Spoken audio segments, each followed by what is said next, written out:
Hey man, say man, it's your boy DJ on the way. Now I'm back with another reaction video of y'all boys and girls today. And we're gonna be reacting to YoungBoy versus Baton Rouge, Louisiana's biggest beef. Now, somebody requested that we get more information on NBA YoungBoy. In the last NBA YoungBoy reaction, I think that's gonna help my mom out a lot to understand what he's talking about in his music, especially when he's talking wild, exactly who he's talking to, and what he went through on the come up. The last video kind of gave us insight, but this is just a longer video in depth. So a lot of the same things might be said, but we're going to take it all the way back from the beginning. To another episode of Swamp Story. For this episode, we continue the long-awaited Baton Rouge Part 2. But before we get into it, make sure to leave a like and subscribe if you're new. You can also follow the Instagram page as well. So let's get into it. I ended the last episode around 2011, but I skipped over a huge event that occurred just a few years earlier. So let's head back to 2005. On August 23rd, 2005, one of the worst hurricanes of all time swept through the state of Louisiana. Although Hurricane Katrina touched a good portion of Louisiana, New Orleans ended up getting hit the worst by far. The city's poor infrastructure led to flooding all over, which ultimately destroyed most of the city. Thousands of people were left in the flood with no food or drinking water. That would be until September 3rd, when the entire city was completely evacuated. Hit this ramp, where as you can see there are personal belongings. A lot of people went to Houston because it was close. All along. This is where people camped out for days, waiting to be rescued. It's not pretty. Mountains of people's belongings left behind. Story about this, they had everybody go to the Superdome, thinking it was going to be safe, and it collapsed through the Superdome. The hurricane, water and everything came through the Superdome. They had to redo it. This what people was outside the Superdome. They had people. When they were rescued in their camping. You litter the landscape. 80% of New Orleans was flooded. Billions and billions of gallons of water swept over the city. Now, you might be wondering what this has to do with Baton Rouge, but trust me, it'll make sense. So after everyone in New Orleans had lost their homes, cars, and jobs, FEMA stepped up to the plate and paid out money to everyone from New Orleans. Now mind you, New Orleans was already one of the poorest cities in the country. And on top of this, some would say that it was the roughest as well. It was filled with housing projects such as the Magnolia, Calliope, and St. Bernard, which were known as awful places. So here's what happened next. After receiving thousands of dollars in payouts, these residents began finding new cities to live in. Some went to Atlanta, others went to Houston, but a large amount decided to stay closer to home and move to Baton Rouge. And here's what began happening. All of these cities started to have major issues. Atlanta, Houston, and Baton Rouge began being taken over by the most cold-blooded guys they had ever seen. The New Orleans people were not afraid to take over anywhere they went. So an already poor and distraught city had a major influx of people who had all but given up on life at this point. But instead of housing projects like New Orleans, Baton Rouge is full of houses just like this, everywhere. It's really like the Detroit of the South. You can drive down the street and assume a house is abandoned and then see a family living inside. It's a whole different level of struggle that you won't find anywhere else. Well, the New Orleans influx resulted in Baton Rouge having the highest spike in crime they had ever seen. So the already crazy city had gotten much worse just like that. And for those of you who think I'm exaggerating, I'm really not. The generations of broken homes, abuse, crime, lack of guidance, and overall sense of fear has led to absolute chaos in the city of Baton Rouge. And unlike other cities where rivalries have been consistent for generations, in the 225 it all changes on a daily basis. Friends turn into enemies, families cross each other, and no one seems to care one bit about the consequences. Simply bumping into someone at the mall can be the end for you. Welcome to the new Baton Rouge. But before we get into it, let me run the intro.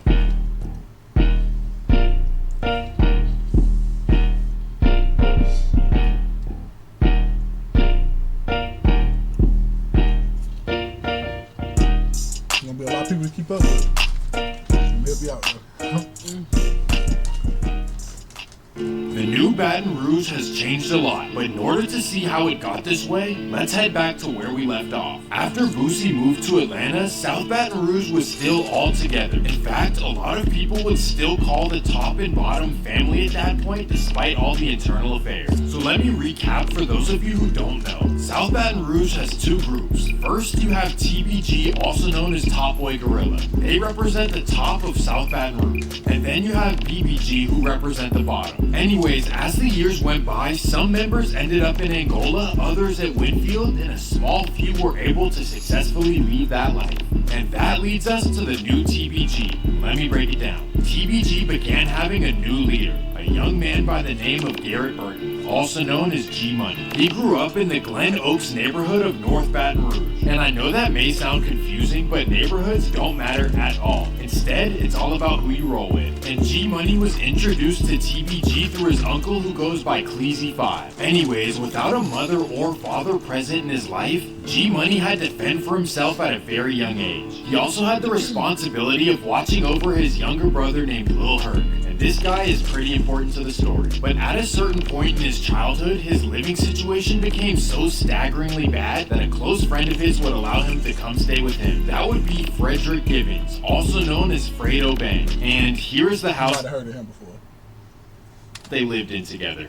When I say that Baton Rouge is on a different level of trenches, believe me. The fact that this house was a step up for G Money is hard to imagine, but this is just a regular thing for the kids in Baton Rouge, abandonment and poverty. But regardless of their unfortunate upbringing, the teenagers would come together and begin making hit songs and catching fire in Baton Rouge. They signed to the local TBG Records, and that's how they were first able to get off their feet. And this is around the time that G Money's brother Lil Herc began bringing around his best friend from North Baton Rouge. That would be a kid by the name of Kentrell Goldman, also known. So yeah, the dude you just said that the living situation was horrible. His name is G Money. They didn't know each other then, but G Money's little brother ended up becoming cool with NBA YoungBoy. Okay. So that's how he became cool with G Money. Okay. Because G Money is older than them. I don't know about how much, but he's older. Known as YoungBoy. Kentrell grew up in North Baton Rouge on 38th and Chippewa. He and Lil Herc were inseparable as kids, like the closest that best friends can possibly be. And they say friendship is based on commonalities, so it's no wonder that YoungBoy instantly clicked with Herc, G Money, and the rest of TBG. They all had the exact same story. YoungBoy's father was never around, and according to him, his mother wasn't around either. So for most of his childhood, he was left to fend for himself and grow up way too early. After doing a juvenile bid, Lil Herc would introduce him to his older brother G Money. And at this point, YoungBoy's living situation had gotten so bad that G Money actually had to move into his place. And sadly, this is when division would begin, but not. G Money moved into who place? He moved YoungBoy into his place. So G Money moved both of them into his place? no, at first G Money moved into his friend place, and then moved YoungBoy into the same place. Okay. Actually had to move into his place. And sadly, this is when division would begin. Now, not to be confused. So, TBG is South Baton Rouge. That's where G Money from. YoungBoy is from North Chippewa, 38. That's North Baton Rouge. So that's BBG. Not saying that they was rivals or anything, but they just two different gangs, right? Or two different groups. Not exactly how you would imagine. YoungBoy would get into a dispute with his cousin named Boozilla over some stolen money. Right. Now, they all the same clique. Baby Joe was still hanging around YoungBoy cousin when they got into it. YoungBoy cousin wanted to kill him. He was dissing him in songs because YoungBoy put it in the song after his cousin died. He was saying like, "You think that I steal from me after all you did for me?" So that's Boozilla is his cousin. Boozilla, who is a certified BBG member, was not happy, and according to G Money, he tried to line up his own cousin for the back door. So in response to his cousin, I don't know if you mentioned it in the song, but YoungBoy eventually fell off with G Money. And G Money mentioned in his song, you know, your cousin was looking for you, he wanted to kill you, and I'm the one who helped you out. So He probably explained it in this. Money, he tried to line up his own cousin for the back door. So in response to his cousin, YoungBoy would begin rolling with TBG for his own protection. He was so embedded within TBG that you can even see him wearing their apparel. So G Money pretty much became a big brother for YoungBoy, and they were all against Boozilla and the rest of BBG. Well, TBG Records ended up signing YoungBoy to an awful deal with no cash advance or industry push. And in all honesty, their focus was on G Money, and YoungBoy was... So this one they fell out because They tried to do that intentionally. yeah. So TBG signed YoungBoy and G Money. The thing was, they didn't offer them the same contract. I mean, at the time, G Money was bigger. He was more known within the city. So they like, we're just gonna put our main focus in G Money, but we're gonna still give YoungBoy a deal to make him feel important. And YoungBoy was like, nah, I'm not doing that. I'm not, you know what I'm saying? I'm not taking that. So that's when YoungBoy decided to leave, which he gonna explain it. But this is when they fell out. TBG Records ended up signing YoungBoy to an awful deal with no cash advance or industry push. And in all honesty, their vote... Who signed met the dude, older brother? Yeah, G Money. No. G Money didn't sign him. TBG Records signed him and YoungBoy, but didn't give YoungBoy no money. Okay. They was focusing on G Money, and that's when YoungBoy decided to split. Okay. Focus was on G Money, and YoungBoy was kind of an afterthought. So after months of not getting He died. paid, YoungBoy distanced himself from TBG and created his own group. That would be NBA, also known as Never Broke Again. And here is the big dilemma. YoungBoy had just burnt the bridge with G Money and the rest of TBG, and he had previously burnt the bridge with Boozilla and BBG. So Right. So Boozilla was his cousin, right? right? And Baby Joe next to him is somebody that he was through all this day and them getting back cool. YoungBoy, you recognize who this is? Moneybag Yo. When he first started rapping. So YoungBoy really had to fend for himself. He had no group no more. the rest of TBG, and he had previously burnt the bridge with Boozilla. So Moneybag started after Moneybag from Memphis, but I just know when YoungBoy like started popping off, they did an album together, but they fell out too. but was he already out? Yeah, I'm talking Moneybag. yeah, he made songs with Yo God. He had all that already. Villa and BBG. So he had to swallow his pride one way or the other, because in Baton Rouge, having multiple rivals is a recipe for disaster. So finally, YoungBoy decided to rekindle his relationship with his cousin Boozilla and start rolling with BBG. And this here would not please G Money one bit. He felt but So after YoungBoy split from the label, he ended up getting back cool. That's cool. Who he was protecting himself, so he took it like a slap in the face. Like He was protecting who from who? he was protecting YoungBoy from his cousins. Oh. He was rolling with his group, and he took it as a slap in the face. He's like, man, I was looking out for you, even though we weren't cool. That don't mean gonna get back cool with the people I was, protecting from. betrayed by YoungBoy, and he's not really wrong for that. But in his defense, he really needed to go elsewhere due to the lack of money. But maybe joining forces with his rivals was a savage move. So G Money would get back at him in the pettiest way possible. He allegedly would have an affair with YoungBoy's sister, and to make everything worse, he would rap about it and then talk about it in an interview. Not really. He mad about his sister too, though. About his sister? Yeah, a long time ago. They got a kid together too. Oh, his sister and him got a kid. Yeah, but he passed away. I think the next year, Okay. or after this interview, actually, not too long ago. Okay. Yeah, he mad about that. He got on the live. Yeah, she was words nice on YouTube. They had strike it. But yeah, he might explain. So right after, so not too long after that, he was. Yeah, because remember YoungBoy was going back and forth on songs and all that. So he might explain it. Although this may seem like just a petty move between friends, in Baton Rouge, this is enough to start a rivalry. And that's exactly what would happen. TBG became instant rivals with NBA and BBG. And here is where things get crazy. November 2nd, 2016. Boozilla leaves his house on the... Because they both were trying to become rappers. Yeah, it was. YoungBoy said it. He said he felt like when he was growing up, G Money got mad because like he couldn't get. And he probably tried to keep. He probably was happy that he wasn't fucking with his cousin like that because that was keeping him he might feel like that was keeping him from under being his wing. successful. Right. That's a lot of people saying, like, because G Money, he was known before YoungBoy because he was older. Right. But when YoungBoy started rapping, YoungBoy made it. He grew faster and made it higher because, or I ain't gonna say because, but G Money just was still a local. He still was just only known for in the South and Louisiana. Right. He just was popping before YoungBoy. Right. So it was like people say he got mad that YoungBoy surpassed him, which he didn't want. 1900 block of Nebraska Street, and he heads down to Highland Him starting back dealing with his cousin. Probably. Road. But as soon as he turns the corner, bang! This incident would devastate BBG and YoungBoy especially. YoungBoy cousin ended up getting killed in 2016. That's what he just said. Just got back cool with? Yep, Boozilla. But they're so used to this that any sad emotions had to take a backseat. So YoungBoy and two of his close BBG friends would wait for a few hours for the scene to clear, and then they would take a trip down to South Baton Rouge. They locate the house of the people that they think are responsible, and bang!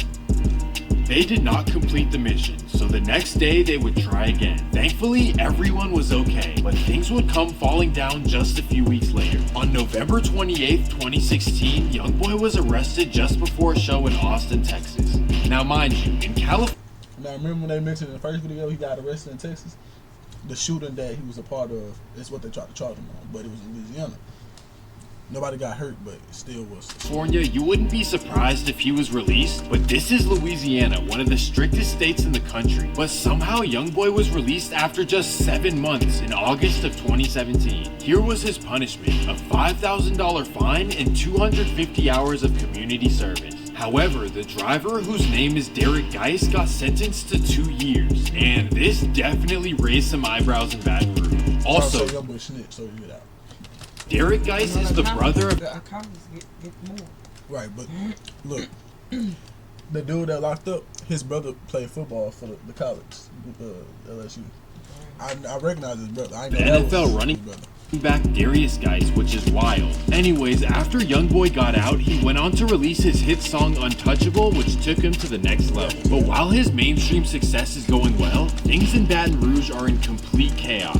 Everyone began looking at G Money for being responsible for what happened to Boozilla. Their rivalry was known for a long time, so it only made sense. And BBG was thinking the same thing. And that takes us to September 10th, 2017. G Money goes to the studio on Dallas Drive, and after the studio session at about 2 in the morning, he casually steps outside. Bang! Baton Rouge was instantly in shock. G Money was one of their biggest up-and-coming rappers with millions of views and a bright future. And after this, all eyes were pointed in one direction, NBA YoungBoy. However, no arrest would be made, at least for a few years. Sadly, after this happened, G Money's best friend Fredo Bang was locked up and had to receive the news over the phone. And the when Fredo Bang got out of prison, I think in 2019, he made a song. He didn't know nothing about this. He didn't even know that they crews was beefing. He thought that everybody was still cool while he was locked up. He didn't know. So he wasn't getting word? No, he thought everybody was still, because it happened so quick. He thought that everybody was still cool. If I'm not mistaken, he thought him and YoungBoy was cool. You know what I'm saying? I'm sure he heard of YoungBoy because he in jail. Everybody talked, but he thought that everything was still cool until he found out that happened. Craziest part is that when he went down in early 2016, everyone was still friends. In just over a year, a small friend group had turned into the city's biggest rivalry. This is just how disagreements are handled in Baton Rouge. Fredo Bang was not fazed one bit, and that introduces us to a new character, a man by the name of Mayoshi Edwards, also known as Lit Yoshi. And this guy is absolutely insane. He doesn't care who you are or where he finds you. He is always ready. And because of this reputation, he earned the highest rank within TBG, especially after this next incident. May 4th, 2018. YoungBoy's manager Desmond Hardnett also... Big Dump.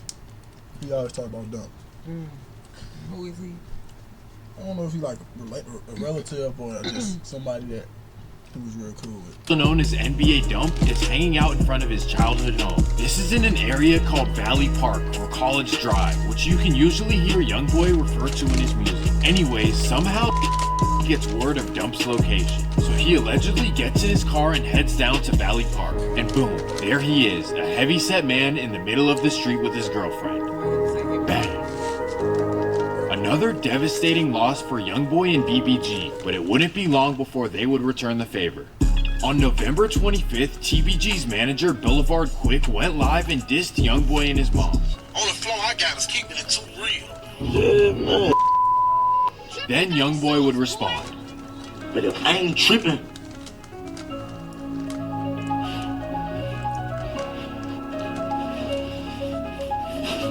mama, I ain't see that yet, man. It's a joke, man. Don't mix my rap life with my music life. You can still want that how to laugh. The little boy Quick was talking about me, but I really got on. My mom. She look like that show that Ikai be watching. You know which one I'm talking about? No. She look just like the girl off of there. Especially the big dude with Boulevard Quick. Was talking so much. But enjoy YoungBoy and his mama. And that's the maddest, like people said, that's the most mad they ever seen YoungBoy act at that time. Somebody said, you a sexy lady. To tell him that I'm sorry. I came to tell him Boulevard Quick that I'm sorry. I'm sorry that I made you cry, boo. I'm for real. I'm sorry, boo. I'm sorry I put your name in your mouth because I saw you crying. She looked like a man. She ugly. She got man features. I'm sorry, boo. I'm sorry for talking about you because you look like a ball. You got round features, boo. I'm sorry. She want to be a comedian so bad. You want to be a rapper so bad. I'm sorry I made you cry. And it's safe to say that this was his last straw. But first, they would have to locate where to find Boulevard Quick. Somehow the next day they got his address, the Lakeside Villa Apartments, an upscale community near the very last exit of Baton Rouge. But this wouldn't be far enough to get out of NBA's reach. On November 26th, they would sit outside his apartment. Bang.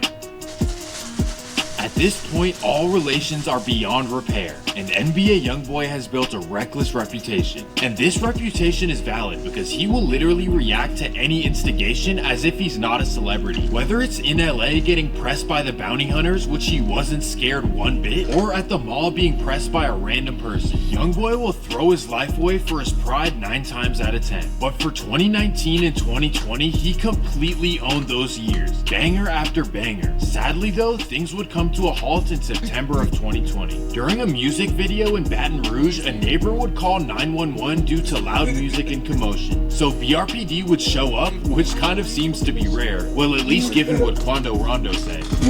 Crazy thing is, this is gonna be another section. YoungBoy had beef his whole career, real beef. Yeah, These is people in his city, right?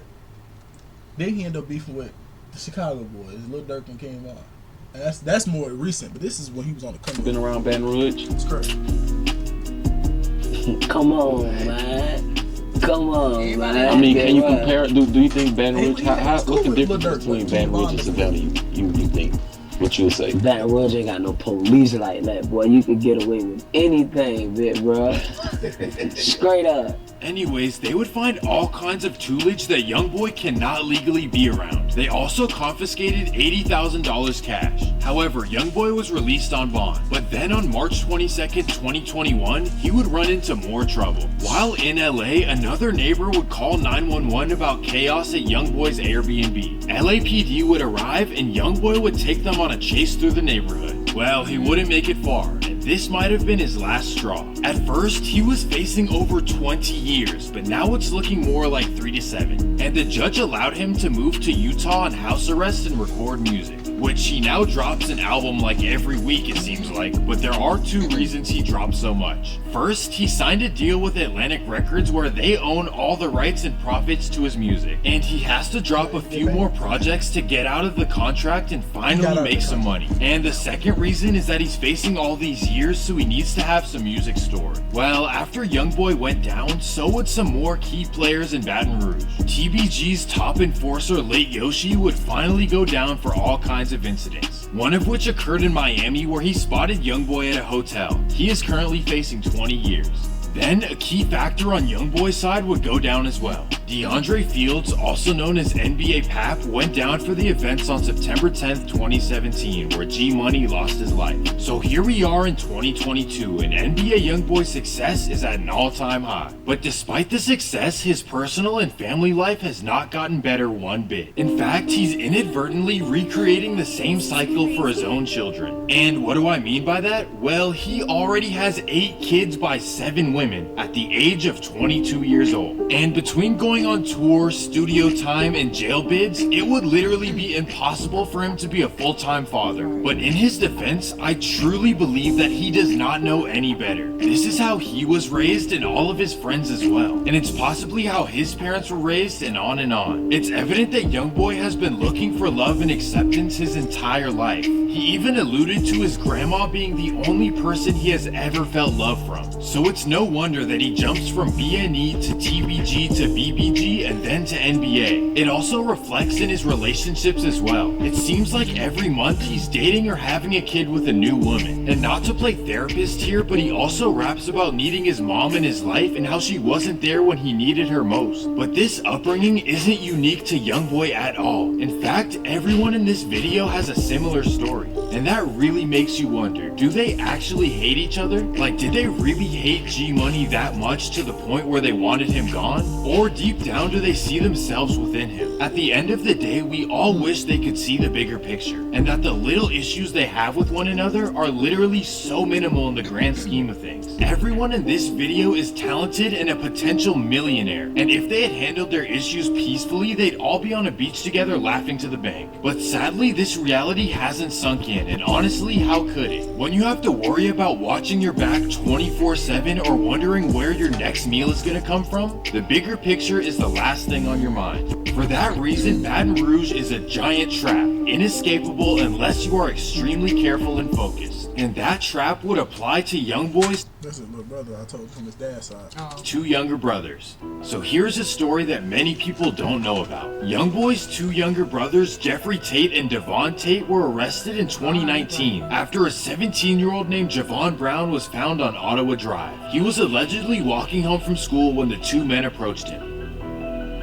It's crazy that with a multi-millionaire brother, you are still living the life that he's worked hard to get out of. But when it's all they know, there's nothing you can do about it. Now with most of TBG and NBA being locked up or moved out of Louisiana, there isn't much noise surrounding the rivalry. Instead, new characters have stepped up to the plate, causing all kinds of drama in Baton Rouge. And that can be a whole separate episode if you want it. But all in all, when we look back at the TBG versus NBA rivalry, it's really no different than episode 1. Friends had an argument and it turned into something way bigger, and it spiraled from there on. But what do you guys think needs to change? There are plenty of jobs available in Baton Rouge that pay decent money. So what else can be done? But that's gonna do it for this episode of Swamp Stories. Make sure to leave a like and subscribe if you're new. And let me Think about that video. Gave you more insight. Yeah, I understand a little better now. I still do, like I say before, senseless murders. Like he said, like y'all all came from the same upbringing, experienced the same things as far as parent-wise and raising yourself. And then now you want to keep creating all these kids and then going to jail. So now your kids gonna feel like you felt. Right. Because You know what I'm YoungBoy saying? dad was locked up his whole life and still is. See, it's a repeated cycle, and that's what they want us to carry on, a repeated cycle. What Tom McDonald talked about. But that's gonna do it for this video, man. Let us know what y'all think about this number in the comments. I feel sorry for them. We all do. That's gonna do it, man. Y'all like, comment, subscribe, and we out.